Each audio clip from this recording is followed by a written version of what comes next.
Dr. Chris Shaver here at the GI Show. Hope you are doing well, and we're glad to have you for what I think is going to be a really, hopefully, educational, informative episode on GERD, G-E-R-D, gastroesophageal reflux disease. So we're going to be talking about that today. Remember, the GI Show brings GI to the masses. It's designed to inform and educate you about common and sometimes not so common diseases of the gastrointestinal tract. So, I've got a special guest for us today, Dr. Raj Parikh. He's going to be with us. I've known Raj for a long time. He is a board-certified gastroenterologist and a good friend. We've practiced together for a long time. Now we are here, I'll bring him on in just a second, and we'll talk and we'll get to know Dr. Parikh. We are here today at the lovely BGA Studios and brought to you by Birmingham Gastroenterology. Check them out, including more information on reflux disease at bgapc.com. If you're watching this on YouTube, subscribe to the GI Show and like us. We'd love to answer any questions you have too. You can follow us on Twitter at the GI Show at ShaverCP. So Dr. Parikh, please join me, good sir. Thanks for having me, Chris. Good to see you, and welcome to your premiere time on the GI Show. We're glad to have you, and welcome. Appreciate it. Glad to be here, and hope we can spread some good information to all our patients. Let's sort of finish up with sort of advanced treatment options. Sure, yeah. And so a little step beyond the pills. And so talk to me about what else we can offer patients, either who maybe have a unique type of situation where they just have a large hernia, or they reflux volume, they reflux fluid despite being on medications, or they just don't want to take medications the rest of their life. Or they're having side effects to the medication. Or side effects. We see that pretty often. So give us a kind of a rundown of sort of advanced treatment beyond medication. So, you know, as a lot of things in GI have rapidly evolved, this has been a problem for centuries. And starting in the 50s, there was a doctor named Dr. Nissen, really kind of started all this, along with some of the other great physicians that have studied this, with saying, hey, there is an anatomical problem here. It is not treatable with just meds, and we should correct that anatomical defect. You know, the two main defects that we see are hernias, hiatal hernias we call them. They can be small to large, the larger ones being more symptomatic usually, as small hiatal hernias are very common in the population. And then the other big one is just a sphincter, the valve, the GE valve, just not working well. And that's due to two reasons. One, they relax excessively. This should be kind of a doorway, not letting anything back up, but sometimes they relax too much. And then the other problem with these sphincters or doorways is they're too short. So length of sphincter is something we look at on manometry in our studies, and it can be squeezing as hard as it can, but if it's just a short muscle, that can be a problem. It just doesn't work well. So those are kind of the avenues that are kind of addressed initially, and this was all surgical initially. And they were big surgeries initially too, right? Yeah, absolutely. And you know, even the surgeons I know today are very hesitant to do it unless they know it's going to help the patient, because it's not a quick appendectomy. Not that any surgery is small, but it definitely has a degree of expertise necessary, and it's a difficult surgery. So what surgery, so talk to me specifically about sort of what procedures have really emerged. And I know that there are regional sort of preferences, and depending on sort of the medical community, in our medical community. Talk to me about sort of the go-to procedures, surgical and non-surgical, that we have available. Surgery is certainly still the mainstream way we do things, and it's pretty much all laparoscopic or robotic guided now. So really minimal scarring and quicker recovery times. And what they're doing essentially is repairing hernias if they're present, with or without a mesh if needed, bringing the stomach into the abdominal cavity instead of in the chest cavity, and then doing something to address the function of the sphincter. Usually what's done, or initially what was done, is kind of a 360 wrap to take the top part of the stomach called the fundus and separate it from some of the vessels, the blood flow, free it up and wrap it around the stomach, or not, I'm sorry, wrap it around the esophagus to help that sphincter out.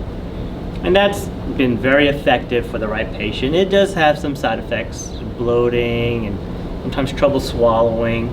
There's a special nerve there called the vagus nerve. If that's damaged, it can cause some stomach emptying problems. But done correctly with someone that does it often, it can be an excellent treatment. And that's been modified over the years to doing just enough of a wrap to take care of symptoms. So there's something called a toupee, whereas instead of a 360 wrap, it's 270 degrees. There's something called a door, which is half of it, or 180 degrees. And it's all about picking the right patient for the right procedure. Those are the big kind of mainstream surgeries available. And then as GI advanced, there's new surgeries that have come up. Mainly the magnetic ring, or also called the links. And that's something that's done laparoscopically. And it's a brilliant device where you have a set of interlock magnets that open and close with your sphincter. Just kind of a support for your sphincter, and can be wrapped around your sphincter between the esophagus and stomach. And that can be enough for some patients.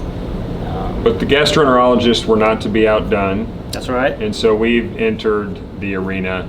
And I remember there's been a long list of endoscopic approaches to treating reflux anatomically, to correcting the weak or short sphincter. And so I remember the Stretta procedure, which was a procedure to actually injure the lining with heat energy to sort of scar the stricture down and to actually block some of the nerve impulses from the esophagus. It's still around, not used that often. Injectables. Yeah. So there was a product called Enerix. It's been a number of years where the endoscopist would painstakingly inject a polymer around the lower esophageal sphincter to bulk it up.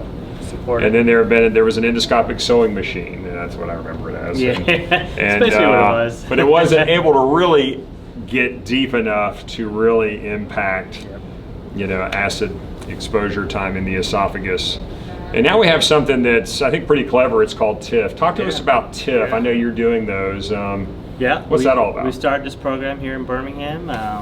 It's TIFF. TIF stands for transoral incisionless fundoplication. Fundoplication is what I was referring to earlier, when they wrap the stomach around the esophagus to support it. But the goal in all sorts of medical disease management is to become less invasive, improve recovery times, reduce side effects or complications. And this is where this technology has emerged through all the different iterations. This has been the most successful, and it's been out now for 8 or 9 years. We have a lot of good 5-year data that makes me confident in the technology and technique, both for safety and effectiveness. Really, the goal is to obviously resolve your symptoms and get you off meds. So, big goals, but achievable now. And what's done is we try to mimic a surgical procedure, but instead of doing it laparoscopically or from the outside, to do it endoscopically. And we have a device that actually goes over their standard gastroscope or endoscope. We can pass it while you're sedated under general anesthesia. And we can use these little fasteners, we call them. They're not sutures. It's more of a plastic type of material that dissolves away after some time. And we can actually pull the sphincter down into the stomach, as long as it's not a large hernia. If there is a large hernia, that would have to be repaired at the same time. And I do coordinate with my surgical colleagues when I do find that. And that'll be found in the pre-op evaluation. And we'll lengthen the sphincter with these fasteners and create what's essentially mimics a 270 wrap, that middle of the road fundoplication, the toupee. And it's all on the inside, and these fasteners dissolve, and the natural healing process of the body allows scarring between the esophagus and stomach, and will keep that in place, and hopefully for a long time. I've seen pictures. It's pretty. It looks good. It looks very similar to the laparoscopic fundos that I've seen. Yeah. It looks really, really nice and really snug, and I'm looking forward to sort of hearing about how they do sort of down the road. It's a very satisfying kind of thing that we can do to help a patient, and you can take a picture of pre and post, and it's, you know, you can look in a textbook and this is a bad anatomical defect, and then we can mimic it visually and functionally for the patient, and it's been great. Good. Yeah. That's good. All right, well listen, that is, I think, kind of what we wanted to cover. So guys, I really appreciate you joining us for our discussion on GERD, and don't be quiet about it. This is a very treatable condition. It needs to be worked up.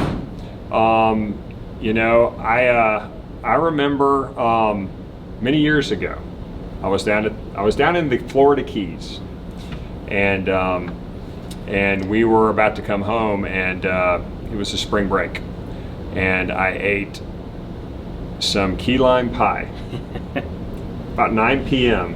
and went to bed shortly thereafter. And I was up all night with severe heartburn, to the point where I was about to ask my wife, I think I need to go to the emergency room. And it was my reflux acting up, and I haven't had key lime pie since. So wow. I feel your pain, guys.